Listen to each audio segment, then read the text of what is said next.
초등필독 인성인문학 정직 조지 워싱턴 정직을 신념으로 미국의 기틀을 세운 지도자.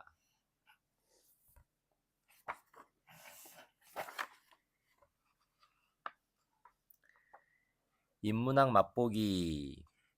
조지 워싱턴 1732년부터 1799년 미국의 초대 대통령. 미국 건국의 아버지 조지 워싱턴. 조지 워싱턴은 미국의 초대 대통령이에요. 그가 정직한 것이야말로 가장 훌륭한 정책이라고 믿었던 정치가로 미국 사회에 자유민주주의가 뿌리를 내릴 수 있도록 기틀을 잡은 인물이에요. 미국 국민들은 영국과의 독립전쟁을 승리로 이끈 그를 건국의 아버지라고 부른답니다. 인문학 인물탐구 1. 정직한 어린이. 1789년 4월 30일 미국 최초로 대통령 취임식장에 오른 조지 워싱턴은 떨리는 목소리로 이렇게 말했어요. 국민의 부름을 받아 대통령직을 수행하는 동안 저는 일체의 개인적 보수를 사절하겠습니다. 사절, 말씀사, 끊을 절, 사양하여 받지 아니함. 공무원 중에서도 제일 높은 위치에 있는 대통령이 무보수로 일하겠다고 선언한 거예요. 무보수, 없을무, 갚을보, 갚을수, 일한 대가로 주는 돈이나 물품을 받지 않는 것. 의회의 간곡한 설득으로 조지 워싱턴은 결국 자신의 뜻을 꺾었지만 미국인들은 감동할 수밖에 없었어요. 사심없이 국가를 위해 봉사하려는 대통령의 진심이 느껴졌기 때문이에요. 조지 워싱턴은 미국인들에게 가장 사랑받는 대통령 중 한 명으로 미국인들은 그를 건국의 아버지라고 부른답니다. 조지는 미국 버지니아주의 한 농장에서 태어났어요. 당시 버지니아주를 포함한 미국의 13개 주는 영국의 식민지였어요. 식민지, 식물식, 백성민, 땅지, 정치 경제적으로 다른 나라에 예속되어 국가로서의 주권을 상실한 나라. 영국 출신인 조지의 가족들이 버지니아에 살게 된 것은 증조 할아버지 때부터였어요. 가족들은 버지니아주에서 대규모 담배 농장을 운영했고 이 농장은 나중에 조지의 아버지가 물려받았어요. 아버지의 첫 번째 부인은 로렌스와 어거스틴 형제를 낳고 세상을 떠났어요. 아버지의 두 번째 부인인 조지의 어머니는 아버지와 결혼해 5남매를 낳았어요. 조지는 그중 첫 번째 아들이에요. 농장 주변에는 큰 강물이 흘렀고 매일 다른 도시로 사람들을 실어 나르는 페리, 여객선이 떠다녔어요. 형, 사람들이 왜 우리 농장을 페리 농장이라고 하는 거야? 하루는 조지가 이복형인 로렌스에게 물었어요. 이복형, 다를이, 배복, 형형. 아버지는 같고 어머니가 다른 형. 저기 저 페리 주인이 우리 아버지이기 때문이야. 로렌스가 말했어요. 당시만 해도 페리가 흔치 않은 시절이었어요. 강에는 페리를 비롯하여 보트, 바지선, 돛담배 등 온갖 종류의 배가 떠다녔어요. 그 중에서도 가장 조지의 눈길을 사로잡는 것은 사람은 물론 말이며 나귀, 소등을 페리까지 실어 나르는 보트의 사공이었어요. 사공, 모래사, 장인공, 뱃사공을 가리키는 말.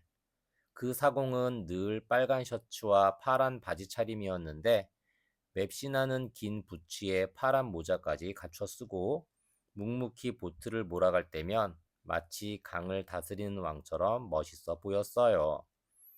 나도 이 다음에 저 사람처럼 멋진 사공이 될 거야. 조지는 늘 강둑에 앉아 공상에 빠져들곤 했어요. 공상, 빌공, 생각상, 현실성이 없거나 실현될 가망이 없는 것을 막연히 그리는 생각. 어린 마음에는 그 사공이 모는 보트가 호화로운 페리보다 100배 더 훌륭하고 근사해 보였어요. 세월이 흘러 조지는 7살이 되었고 이복 형제인 로렌스와 어거스틴은 영국으로 유학을 떠났어요. 조지에게는 베티, 사무엘, 존, 찰스 등 4명의 동생이 있었어요. 형들이 집을 떠났으니 이젠 네가 동생들을 잘 돌봐야 한다. 농장 살림을 돌보느라 눈코 뜰 새 없이 바빴던 어머니는 조지에게 각별히 당부했어요.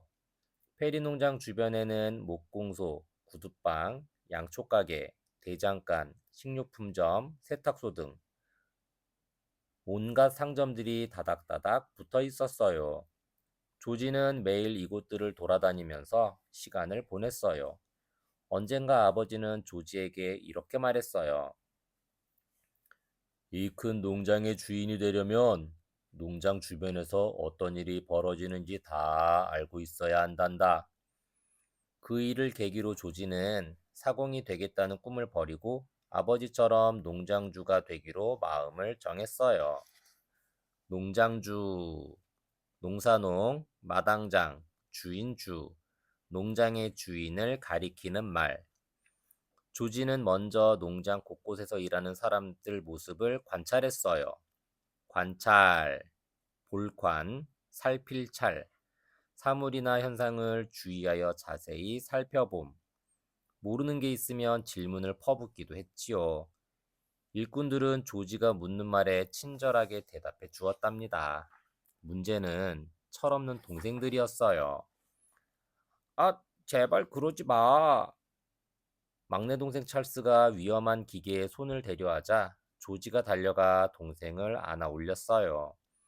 겨우 찰스를 말리고 났더니 이번에는 사무엘이 목공소 바닥에 나동그라졌어요.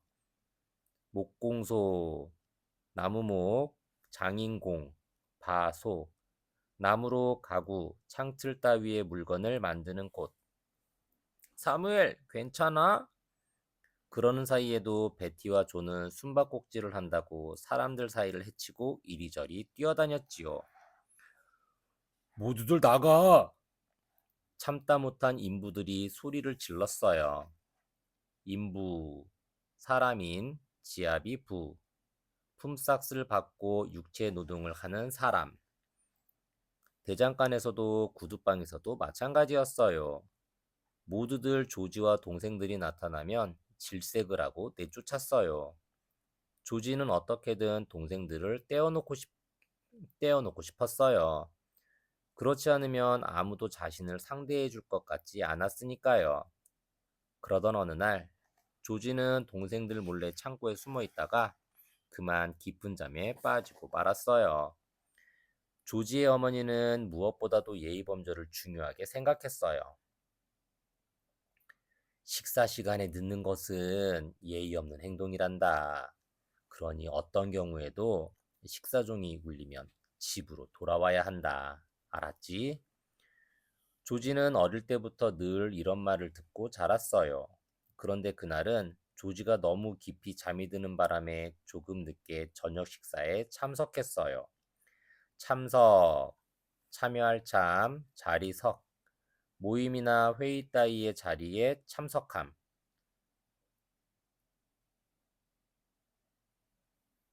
그동안 동생들은 어머니에게 조지가 자기들과 놀아주지 않는다고 투덜거렸어요. 동생들은 널 좋아해서 따라다니는 건데, 그러면 안 되지. 어머니는 동생들 말만 믿고 얼굴에 몹시 실망스런 기색을 나타냈어요. 기색, 기운기, 빛색, 마음의 작용으로 얼굴에 드러나는 빛. 저도 동생들을 좋아해요. 엄마, 하지만 저도 할 일이 많다고요. 조지는 동생들과 있었던 일을 솔직하게 털어놓았어요. 그러자 조용히 듣고만 있던 아버지가 입을 열었어요. 이제 사업도 잘 되고 있으니 아이들을 돌봐줄 사람을 구합시다. 조지의 아버지는 벚나무를 무척 좋아해서 틈만 나면 정원의 묘목들을 옮겨 심었어요. 묘목, 모묘, 나무목, 옮겨 심는 어린 나무. 그런데 하루는 정원의 벚나무 중 하나가 밑동까지 싹둑 베어져 있었어요. 누가 벚나무를 저렇게 만들었느냐? 몹시 화가 난 아버지가 소리쳤어요. 아버지의 불호령에 아이들은 잔뜩 겁에 질렸어요. 당장이라도 벼락이 떨어질 것 같은 분위기였지요. 그때 조지가 앞으로 나섰어요. 제가 그랬어요, 아버지. 대체 무엇 때문에 나무를 벤 것이냐? 아버지가 선물로 주신 손도끼가 잘 드는지 실험해보다 실수로 그만.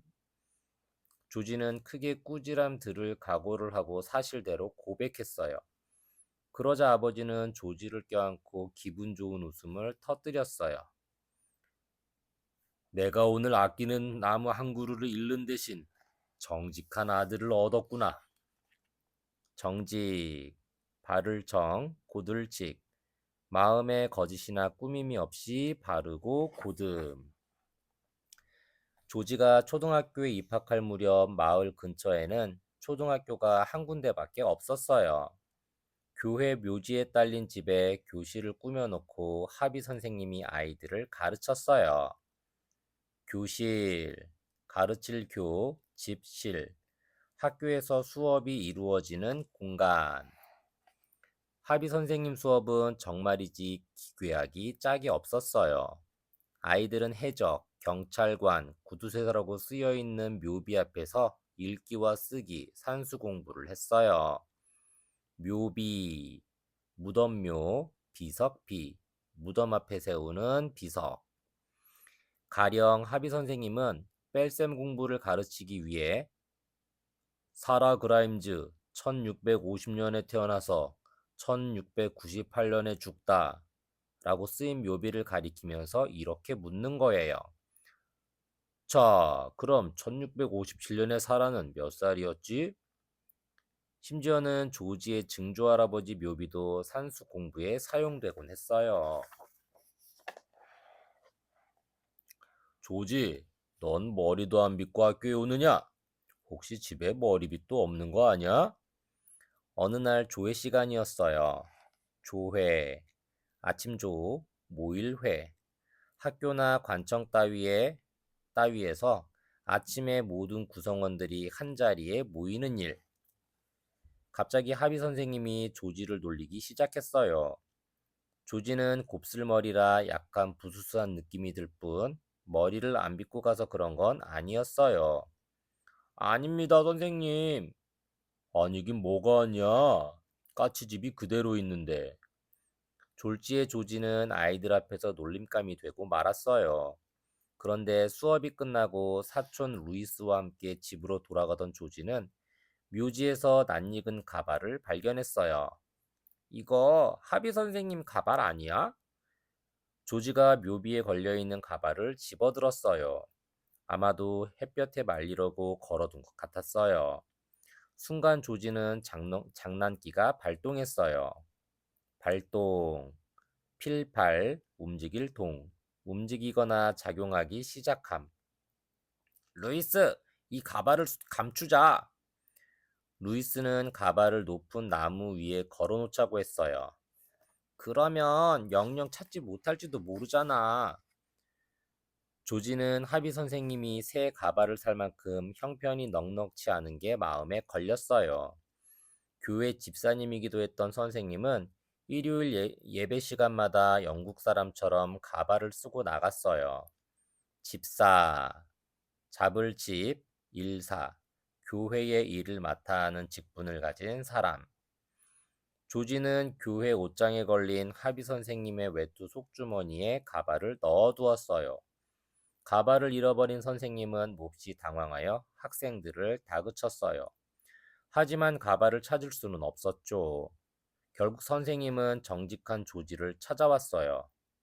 조지, 난 이런 모습으로는 절대 교회에 갈 수 없어. 제발 부탁이니 누가 범인인지 말해주렴. 범인, 범할 범, 사람인, 범죄가 되는 잘못을 저지른 사람. 조지는 잠시 망설이다 대답했어요. 제가 감췄어요, 선생님. 조지의 말에 어머니와 선생님은 눈이 휘둥그레졌어요. 조지, 왜 그런 짓을 했니? 어머니가 놀라서 물었어요. 선생님이 제 머리를 보고 놀리셔서 그만. 죄송해요. 조지는 가발은 외투 속주머니에 있다고 알려주었어요.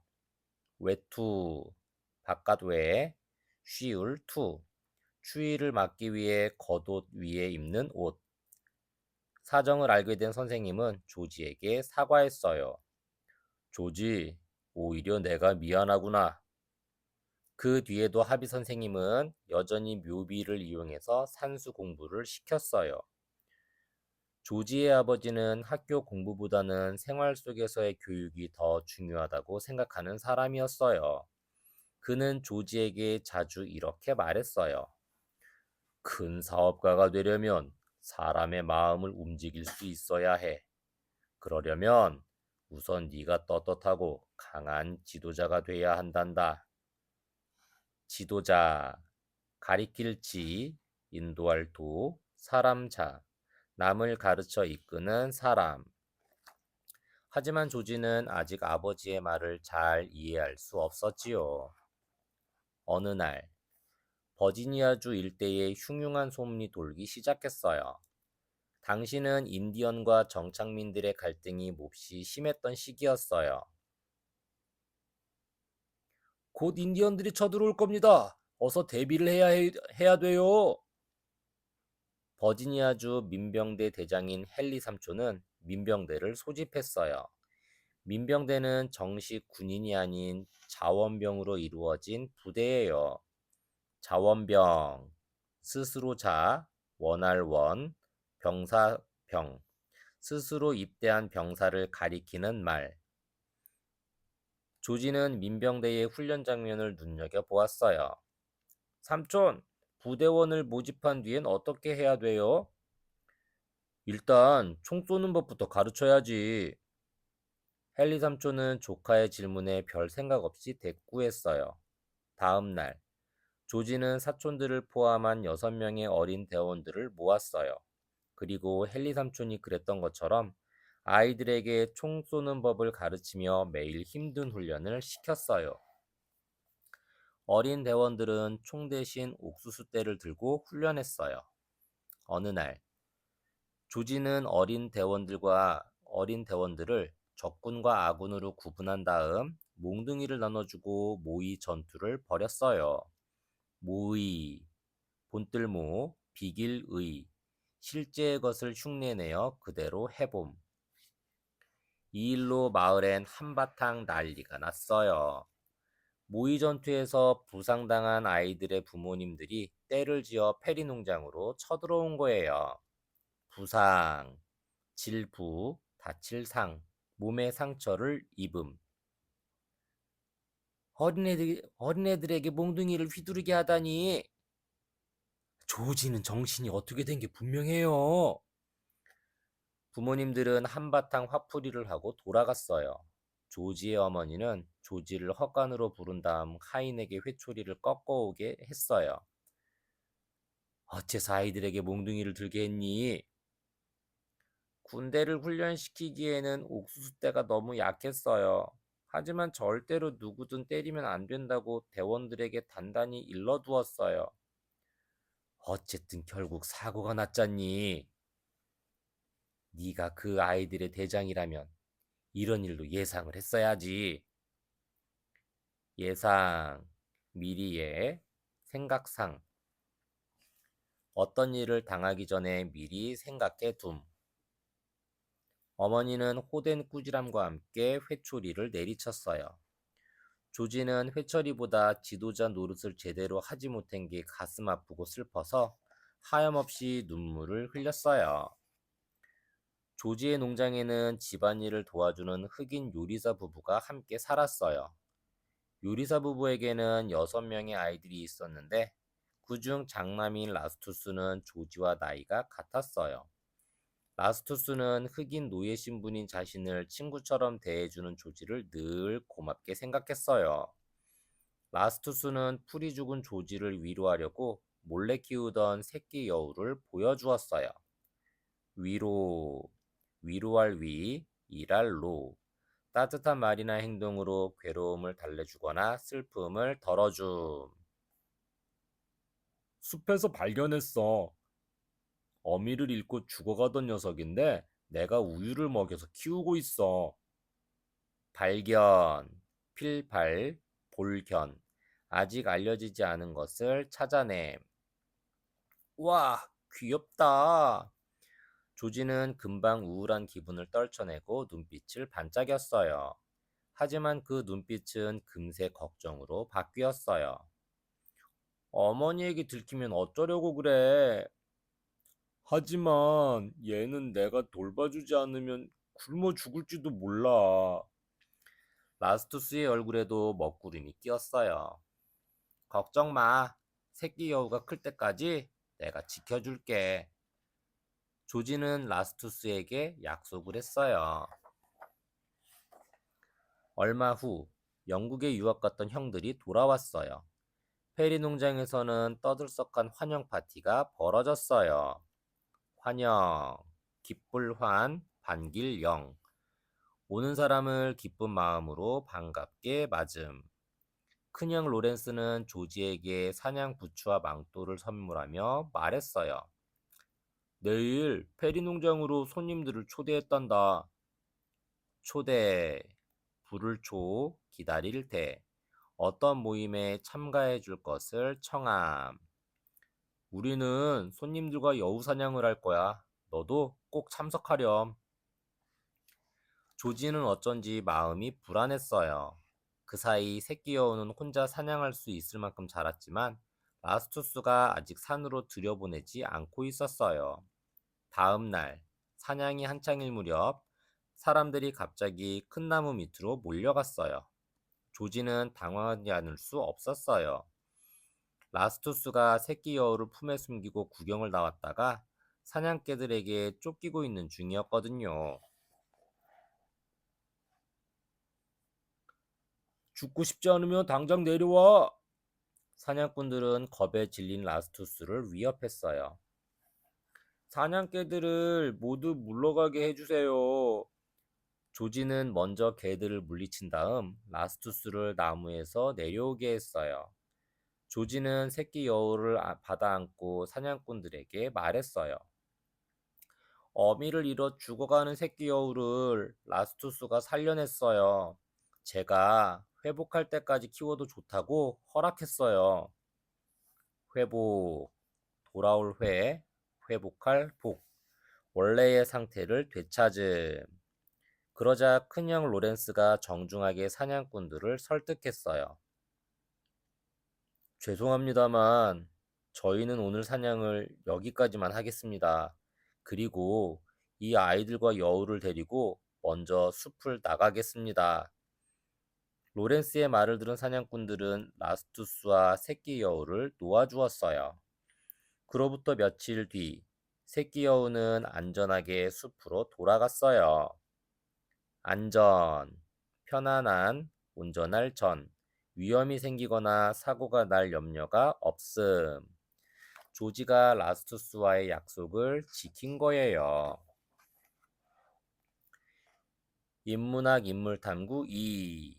전쟁 영웅에서 미국의 지도자로. 조지가 11살이 되던 해에 갑자기 아버지가 돌아가셨어요. 아버지가 돌아가시자 로렌스가 집안의 가장 노릇을 했어요. 로렌스는 버지니아주의 유력자인 페어팩스 경의 딸과 결혼해서 수십 명의 노예를 거느린 대규모 농장을 경영했어요. 유력자, 이슬류, 힘력, 사람자, 세력이나 재산이 있는 사람. 그 무렵 조지는 뛰어난 수학자로 알려진 윌리엄스 선생님의 학교로 전학을 했어요. 조지는 우리 학교에서 가장 실력이 우수한 학생입니다. 이제껏 조지만큼 수학적 계산에 밝은 학생은 보지 못했어요. 윌리엄스 선생님은 조지가 계산에 탁월한 소질이 있다고 입이 마르도록 칭찬했어요. 12살이 되던 해에는 프랑스 출신의 제임스 마리 선생님에게 라틴어와 영어 문법, 작문, 수학 등을 배웠어요. 이 아이는 장래 훌륭한 지도자감입니다. 제임스 선생님도 조지의 남다른 재능을 알아보았어요. 또 13살 무렵 조지는 대학 교육 수준의 측량을 배웠어요. 측량, 헤아릴 측, 헤아릴 량, 기기를 써서 지형의 높낮이, 면적 따위를 재는 일. 측량은 조지가 가장 흥미를 느끼는 과목이었어요. 거룩한 섬광과 같은 것은 부족하지만 나의 가슴이 살아 숨쉬도록 하는 것, 그것은 양심이다. 조지가 14살 때 쓴 글이에요. 조지는 형들처럼 영국 유학을 다녀오진 않았지만 항상 정직하고 올바른 삶을 살기 위해 노력했어요. 조지가 16살이 되자 로렌스가 한 가지 제안을 했어요. 주지사가 인디언들의 땅을 사서 이곳에 정착할 주민들에게 나눠주려고 측량 기사를 구하는 중이야. 주민, 살주, 백성민, 일정한 지역에 살고 있는 사람. 내가 너를 추천했는데 한번 일해보지 않을래? 조지는 솔깃했지만 용기가 나지 않았어요. 측량 기사 일을 하기에는 실력이 아직 부족하다고 생각했기 때문이에요. 정직하게 조사하면 돼, 조지. 성급하게 마음 먹지 말고 우선 채소밭부터 시작해서 범위를 차차 넓혀 나가도록 해. 범위, 법범, 에워쌀 위, 테두리가 정해진 구역. 로렌스의 격려는 조지에게 많은 힘이 되었어요. 조지는 사슬과 말뚝을 이용하여 땅의 크기를 재보고 최대한 정밀하고 자세한 지도를 만들었어요. 잘할 줄은 알았지만 이렇게 꼼꼼하고 정확하게 해낼 줄이야. 제임스 선생님은 조지의 측량 결과를 보고 무척 놀라워했어요. 그때까지 버지니아주의 드넓은 땅은 거의 대부분이 단 한 번도 측량된 적이 없었어요. 따라서 땅 주인들은 자기 땅이 어디부터 어디까지인지도 잘 몰랐지요. 조지는 측량 사업이 무궁무진한 경제적 가치가 있다는 사실을 알게 되었어요. 무궁무진, 없을무, 다할궁, 없을무, 다할진, 끝이 없고 다함이 없음을 뜻하는 말. 하지만 측량 기술에서의 첫 작업은 연습에 그치고 말았어요. 인디언들이 땅을 팔지 않기로 결정한 거예요. 그러자 로렌스는 대신 자신이 운영하는 농장인 마운트 버넌의 측량을 맡겼어요. 정직을 무기로 최선을 다해 측량한 결과 조지는 로렌스가 만족할 만한 결과를 얻을 수 있었어요. 무기, 호반무, 그릇기, 전쟁에 사용되는 기구를 통틀어 이르는 말. 마운트 버넌에는 로렌스의 친구들이 많이 살고 있었어요. 다들 널 보면 일감을 의뢰하려고 할 거야. 로렌스는 조지가 마운트 버넌에 온 것을 환영하며 특별히 새 옷을 네 벌이나 맞춰 주었어요. 평상시에도 세련된 멋을 풍기는 게 도움이 될 거야. 파티가 있는 날에는 조금 화려해도 괜찮아. 하지만 교회에 갈 때는 차분한 정장 차림이 제일이지. 로렌스는 조지가 때와 장소에 따라서 격식에 맞는 옷을 갖춰 입도록 배려했어요. 격식, 격식격, 법식, 격에 맞는 일정한 방식. 아주 예의 바르고 멋진 청년이군요. 로렌스의 지인들은 대부분 조지에게 호감을 나타냈어요. 지인, 알지, 사람인, 알고 지내는 사람. 그리고 얼마 지나지 않아 측량을 맡기려는 고객들이 줄을 이었지요. 페어팩스경은 그중 가장 영향력 있는 고객이었어요.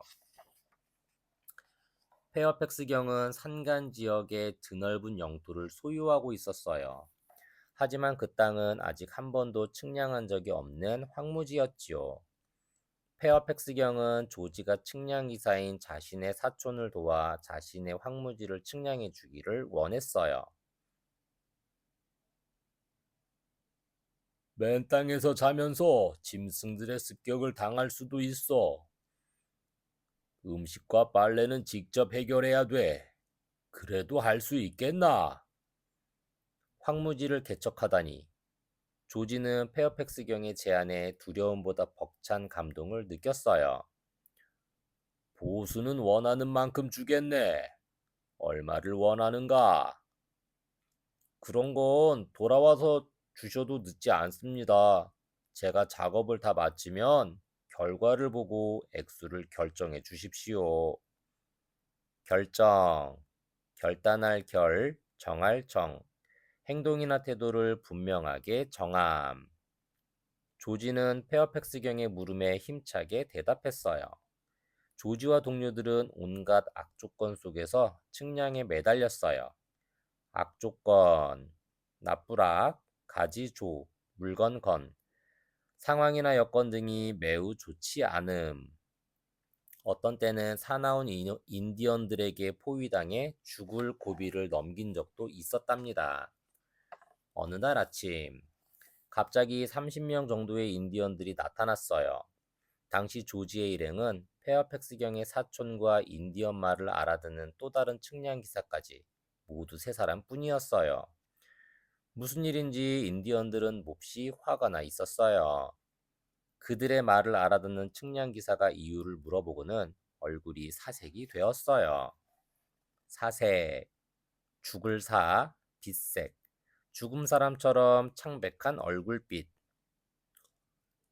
저 인디언들은 다른 부족과 전쟁 중인데 적의 머리 가죽을 한 개밖에 못 얻었다고 잔뜩 약이 올랐어요. 측량기사의 말대로 인디언들의 눈에선 살기가 묻어났어요. 살기, 죽일 살, 기운기, 남을 해치거나 죽이려는 무시무시한 기운. 자칫하면 세 사람의 머리 가죽이 벗겨질 상황이었어요. 그때 조지가 갑자기 돈을 꺼내 그들에게 내밀었어요. 내가 보기에 당신들은 인디언 부족 중에서도 가장 용맹스러운 부족이 분명하오.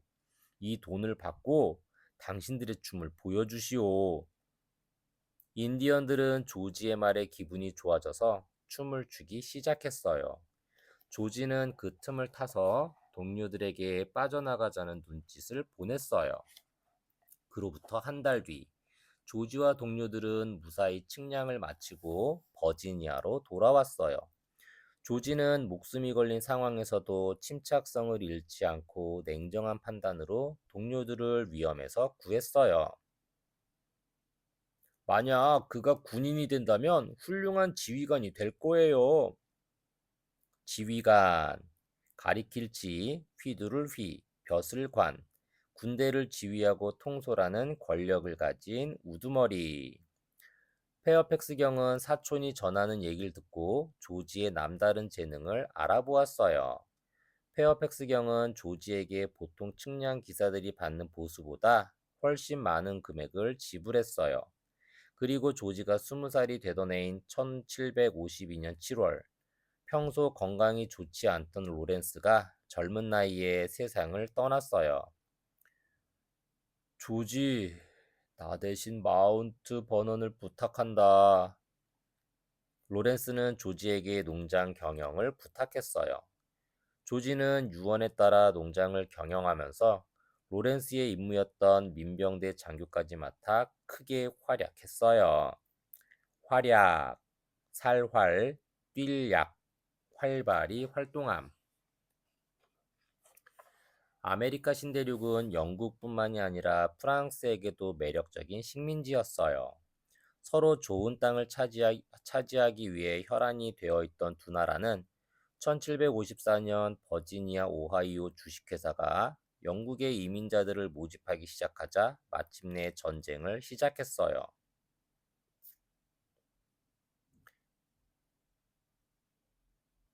이것은 영국의 부당한 영토 침해 행위이니 묵과할 수 없다. 프랑스는 군대를 보내 새로운 이민자들을 공격했어요. 조지는 지역의 안전을 지키기 위해 민병대를 이끌고 그들과 싸웠어요. 전쟁은 프랑스와 영국군이 승패를 거듭하면서 근 7년 동안이나 계속되었어요. 승패, 이길 승, 패할 패, 승리와 패배를 아울러 이르는 말. 영국군이 승리하면 우리들 생활이 안정될 줄 알았는데 달라진 게 하나도 없잖아. 생활, 날생, 살활, 생계나 살림을 꾸려나감. 결국 고통받는 것은 힘없는 식민지 백성들 뿐이란 말인가. 사람들 사이에서 불평이 터져나오기 시작했어요. 조지는 뭔가 크게 잘못되어 가고 있다는 사실을 깨달았어요. 조지는 27살이 되던 해에 마사 커스티스라는 아가씨와 결혼했어요. 조지는 잘나가는 측량 기사에다 마운트 버넌의 경영자였고 아내인 마사 또한 원래부터 부유한 집안의 딸이었어요. 마음만 먹으면 남부럽지 않게 여유로운 삶을 즐길 수 있는 모든 조건이 갖춰져 있었지요. 그러나 당시 미국의 상황이 조지를 편안하게 놓아두지 않았어요.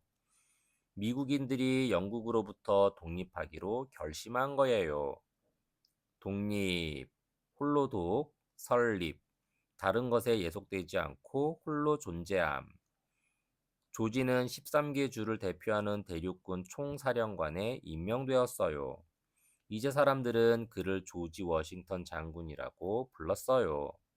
조지 워싱턴 장군은 영국과의 전투에 앞서 이렇게 외쳤어요. 이제 우리 미국인들은 자유인이 될 것인가? 아니면 노예가 될 것인가를 결정해야 할 때가 왔다. 마침내 미국이 독립전쟁의 첫 발을 내딛게 된 거예요. 조지 워싱턴의 숭고한 선택이 결실을 맺기까지는 그로부터 6년의 세월이 필요했어요. 숭고, 높을 숭, 높을 고, 뜻이 높고 고상하다는 뜻. 미국의 군대라고 해봐야 제대로 된 훈련조차 받지 못한 지원병이 대부분이었어요. 조지 워싱턴은 유럽에서 제일 강한 영국 정규군과 독일인 용병에 맞서기 위해 치밀한 작전을 짰어요. 용병, 품팔용, 병사병, 봉급을 받기로 하고 군대에 지원한 사람. 우리는 꼭 필요한 상황이 아니라면 어떠한 경우에도 영국군을 상대로 전면전을 벌이거나 위험한 상황에 말려들지 않아야 한다. 조지는 적군이 방심한 틈을 파고드는 전술을 택했어요. 방심, 놀방, 마음심, 마음을 다잡지 못하고 풀어 놓아버림. 또한 전투에서 필요한 사소한 물품 하나까지 일일이 챙겨가며 계란으로 바위치기 같은 싸움을 번번이 승리로 이끌었어요. 영국군과 싸우느라 6년 동안 집에 한 번 못 가고 모두 포로가 될 뻔한 적도 있었지만 병사들은 그를 최고의 지휘관으로 믿고 따랐어요. 한 번은 사병들이 통나무를 힘들게 옮기고 있는데 상사라는 사람은 옆에서 구경만 하고 있었어요. 마침 말을 타고 지나가던 한 신사가 그에게 물었어요. 당신은 왜 통나무를 운반하지 않습니까? 그러자 상사가 대답했어요. 나는 사병들을 감독하는 중이거든요. 감독, 볼감, 감독할 독. 일의 전체를 지휘하며 실질적으로 책임을 맡은 사람. 상사의 말을 들은 그 신사는 아무 말 없이 말에서 내려 사병들과 함께 통나무를 옮기기 시작했어요.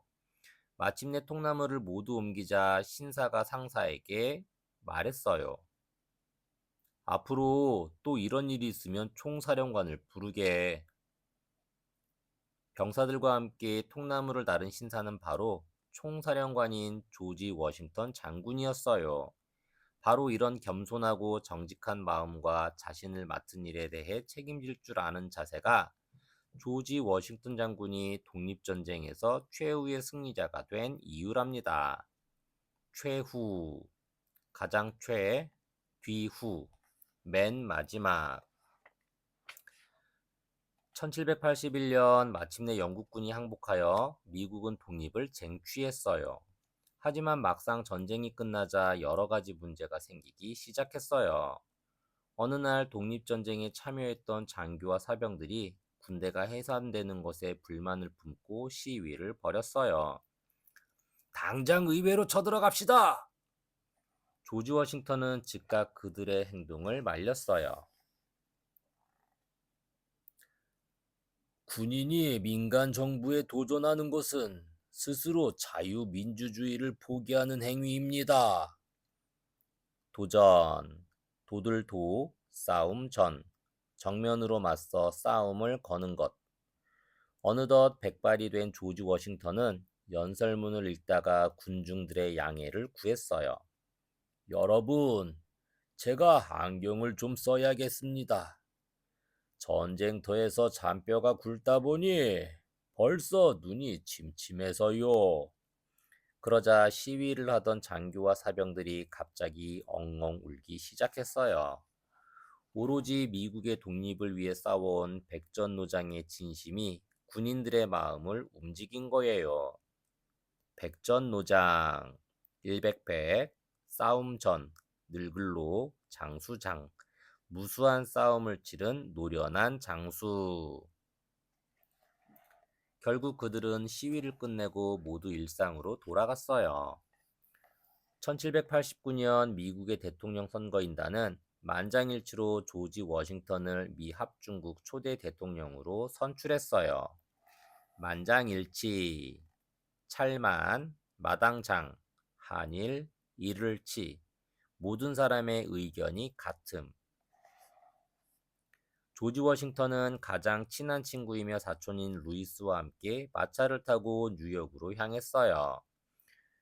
현재 미국 수도는 워싱턴 DC지만 당시는 뉴욕이 미국의 수도였고 대통령도 이곳에 살았어요. 당신은 우리 모두의 영웅이에요. 조지, 당신이야말로 진정한 애국자예요. 마운트 버넌을 출발한 마차가 뉴욕에 닿을 때까지 수많은 사람들이 거리에 나와 워싱턴을 연호했어요. 연호, 이따을 연, 불을 호, 계속하여 이름을 부름, 구호를 연이어 외침. 당시 미국은 통틀어 13개의 주로 구성되어 있었어요. 대통령 취임식을 마친 조지 워싱턴이 가장 먼저 한 일은 13개 주를 하나도 빠짐없이 돌아보는 것이었어요. 대통령이 굳이 13개 주를 순방할 필요가 없다는 관리들에게 조지 워싱턴은 이렇게 말했어요. 순방, 돌순, 찾을 방, 나라나 도시 따위를 차례로 돌아가며 방문함. 국민들이 어떻게 사는지 직접 눈으로 봐야만 내가 좋은 대통령이 될 수 있습니다. 하루는 수행원 한 명과 시골의 허름한 식당에서 음식을 기다리고 있을 때였어요. 수행원, 따를 수, 단일행, 인원 원, 높은 지위의 사람을 따라다니면서 신변을 보호하는 사람. 주방에서 어린 소년과 여주인의 목소리가 들려왔어요.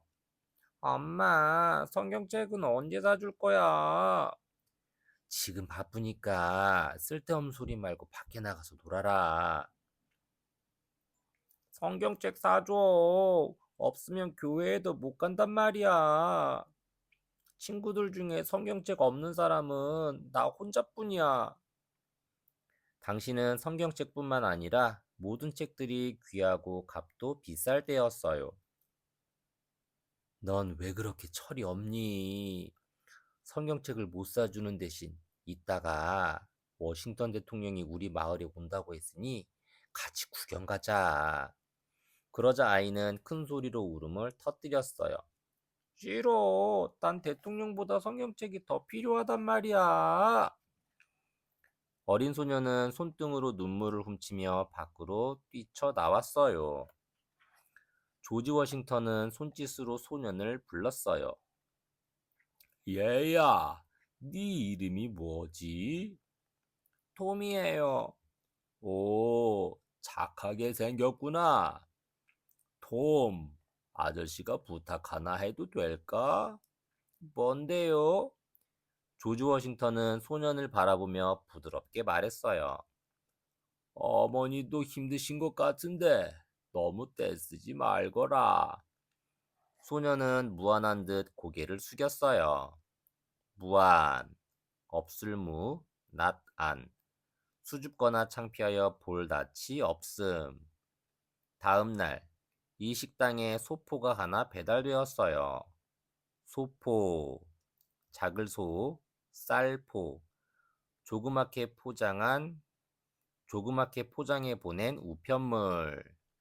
받는 사람은 톰이라고만 씌워져 있었어요. 식당 여주인은 소포를 풀어보고 눈이 휘둥그레졌어요. 대체 누가 귀한 성경책을 보낸 거지? 톰은 톰대로 책을 열어보고 입이 떡 벌어졌어요. 표지 안쪽에 조지 워싱턴으로부터라고 쓰여 있었으니까요. 미국에서 가장 흔한 1달러짜리 지폐에는 조지 워싱턴의 얼굴이 새겨져 있어요. 조지 워싱턴은 그만큼 미국인들이 매일 보는 친근한 인물이에요. 미국의 초대 대통령이 탄생했을 때 호칭을 어떻게 할지도 많은 사람들의 관심거리였어요. 의회 의원들과 참모들은 유럽의 국왕에 견주기 위해 대통령 각하, 미 합중국 대통령 폐하 등의 경칭을 제안했어요.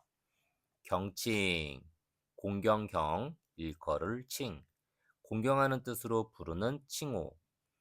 조지 워싱턴은 국민과 자연스럽게 소통하려면 먼저 호칭부터 스스럼 없어야 한다고 판단했어요. 대통령의 공식적인 명칭은 미 합중국 대통령으로 하고 호칭은 간단하게 미스터 프레지던트로 합시다. 조지 워싱턴은 자신의 생각을 의회에 전달했고 의회는 그 의견을 존중했어요. 전달, 전할 전, 통달할 달, 지시, 명령, 물품 따위를 다른 사람이나 기관에 전하기로 함. 이때부터 미국 대통령은 미스터 프레지던트라는 친근한 호칭으로 불리게 된 거예요. 조지 워싱턴은 8년 동안 미국의 대통령으로 일했어요. 미국인들이 그를 2번이나 대통령에 뽑아주었기 때문이에요.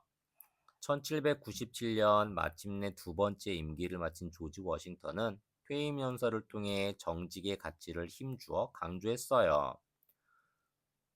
정직이야말로 최선의 정책이라는 말은 개인 생활뿐 아니라 공공 분야에도 딱 들어맞는 격언이 아닐까 합니다.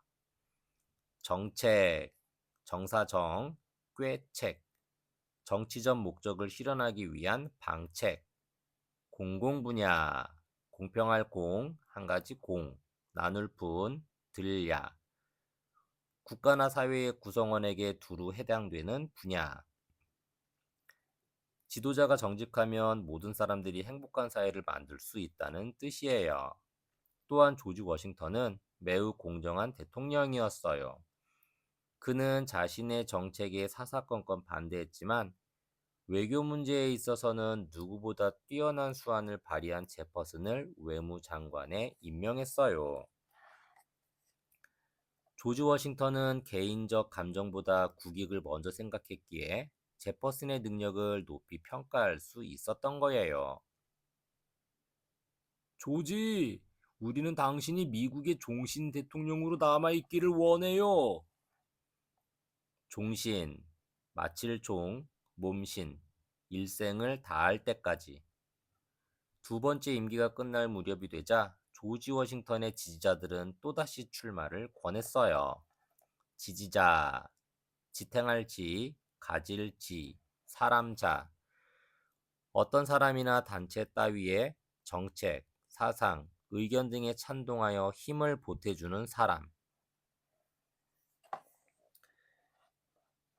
정 안 되면 한 번만이라도 더 대통령을 맡아달라고 간청하는 사람들도 있었지요. 조지 워싱턴은 아내 마사에게 의견을 물었어요. 당신은 이 나라를 위해서 최선을 다했어요. 그러니 이제는 다른 훌륭한 사람들이 더 많은 일을 할 수 있도록 자리를 비워주는 건 어떨까요? 조지 워싱턴은 아내의 조언에 마침내 결심을 굳혔어요. 그는 마운트 버넌으로 떠나면서 이런 말을 남겼어요. 이제 내가 할 일은 다 했습니다. 후임 대통령들이 이 나라를 더욱 발전시켜 주기를 바랍니다. 미국인들은 조지 워싱턴이 평범한 시민으로 돌아간 뒤에도 오래도록 그를 그리워했답니다. 또 다른 인성다지기 1. 사람인 어조사지, 날생, 어조사야, 고들직, 인지생야직. 사람은 나면서부터 고든 마음을 가지고 있다는 뜻으로 본래 인간의 마음은 정직하다는 말이에요. 인지생야직. 인지생야직이란 사람은 나면서부터 고든 마음을 가지고 있다는 뜻으로 본래 인간의 마음을 정직하다는 말입니다. 이 말은 논어에서 유래한 사자성어예요. 공자는 사람이 지켜야 할 덕목 가운데 정직을 최고의 가치로 여겼어요. 공자는 진실로 정직한 사람은 자신을 미워하고 원한을 뿜는 상대에게도 지극히 공평하게 대하며 그 어떤 선의의 거짓말도 용납하지 않는다고 주장했어요. 옛날 중국 노나라에 미생고라는 사람이 살았는데 그는 매우 정직한 사람이라고 소문이 났어요. 하루는 어떤 사람이 미생고에게 식초를 얻으러 왔어요. 때마침 미생고의 집에는 식초가 떨어지고 없었어요. 미생고는 할 수 없이 집에서 식초를 빌려다 주었어요. 그런데 미생고는 이웃집에서 식초를 빌릴 때 자기가 쓸 것이라고 둘러댔어요. 공자는 미생고가 남에게 좋은 사람이라는 소리를 듣기 위해 이웃을 속이는 잘못을 저질렀기 때문에 결코 정직한 사람이 아니라고 말했답니다. 또 다른 인성다지기 2. 없을무, 믿을신, 아니불, 설립, 무신불립. 믿음이 없으면 일어설 수 없다는 뜻으로 정치나 개인의 관계에서 신의의 중요성을 강조하는 말이에요. 무신불립. 무신불립이란 믿음이 없으면 일어설 수 없다는 뜻으로 정치나 개인의 관계에서 신의의 중요성을 강조하는 말입니다. 무신불립은 논어에서 유래한 사자성어예요. 하루는 자공이 공자에게 정치란 무엇인지 물었어요. 그러자 공자가 대답했어요. 정치란 식량을 풍족하게 하고 군대를 충분히 하며 백성의 믿음을 얻는 일이다. 그러자 자공이 다시 물었어요. 어쩔 수 없이 한 가지를 포기해야 한다면 제일 먼저 무엇을 버려야 합니까?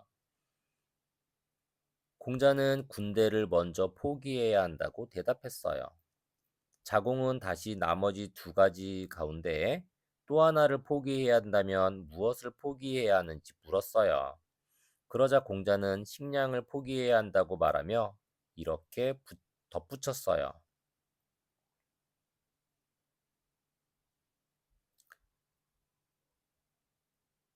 사람은 누구나 죽음을 피할 수 없지만 백성의 믿음이 없이는 나라가 서지 못한다.